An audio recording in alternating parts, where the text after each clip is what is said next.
మొన్న జరిగినటువంటి అసెంబ్లీ ఎన్నికల అనంతరం లెక్కింపు రోజు నుంచి మొదలుపెట్టి అధికార మదంతో Telugu Desam party, Janasena party rowdy మోకలు ఈ రాష్ట్ర వ్యాప్తంగా రెచ్చిపోయి ధ్వంసాలు చేస్తుంటే, మారణ హోమం చేస్తుంటే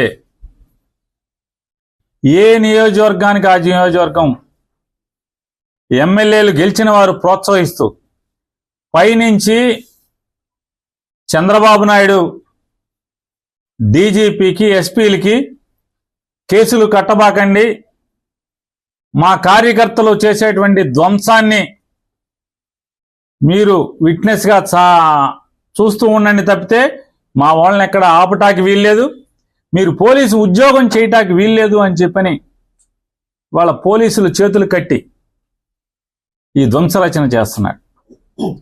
ఈ రాష్ట్రానికి గతంలో బీహార్ ఎట్లా ఉండేదో, లేదా ఒక ఉత్తరప్రదేశ్ ఎట్లా ఉండేదో, ఇవాళ ఆంధ్రప్రదేశ్ రాష్ట్రాన్ని కూడా ఒక హింసా రాష్ట్రంగా, హింసారాజ్యంగా ఆయన తయారు చేస్తున్నటువంటి తండ్రి కొడుకుద్దరు కలిసి చేస్తున్నటువంటి పరిస్థితులు వాళ్ళు ఎంత అంటే పోలీసులు అంటే కాపాడవలసినటువంటి అరాచక శక్తుల్ని, రౌడీ మోకల్ని, రౌడీల్ని అరికట్టాల్సినటువంటి పోలీసులు కనీసం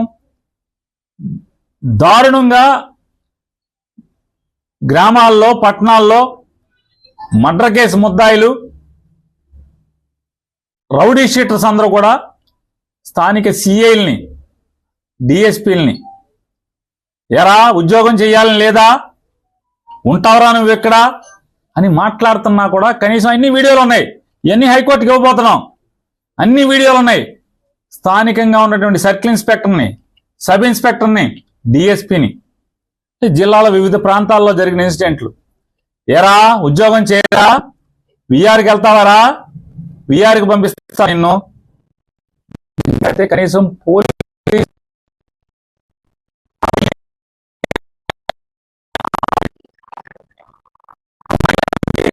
అంటే ఒక ఉదాహరణకి బాగా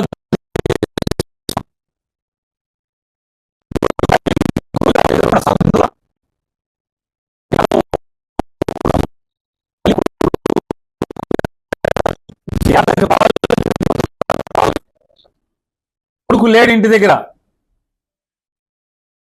ఇంకా కౌంటింగ్ పూర్తవలా, గూండాలు ఆ ఇంటి మీద పడి కనీసం ముసలావిడని కూడా, 65 ఏళ్ల పెద్దావిడని కూడా చూడకుండా ఆవిడ్ని కొట్టి ఇల్లంతా ధ్వంసం చేస్తే, ఇంట్లో టీవీలు, సామాన్లు మొత్తం, మంచము, టేబుల్స్, ఫ్రిడ్జ్ అన్ని బద్దలు కొడితే పోలీస్ కేసు లేదు. కేసు ఇస్తే కేసు రిజిస్టర్ చేయరు. కాగితం ఇచ్చినా కూడా పోలీస్ స్టేషన్లో గిరాటు కొట్టే పరిస్థితి. ఎనగుదురు పోలీస్ స్టేషన్ ఇంతవరకు కేసు కట్టలేదు.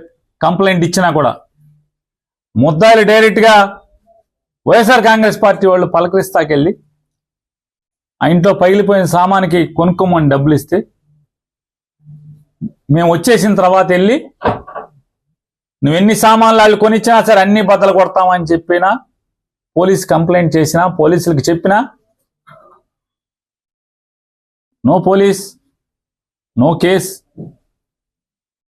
చూడండి ఎంత బరి తెగించారో. పోలీసు ఎంత పతనావస్థలోకి తీసుకొచ్చాడో చంద్రబాబు నాయుడు.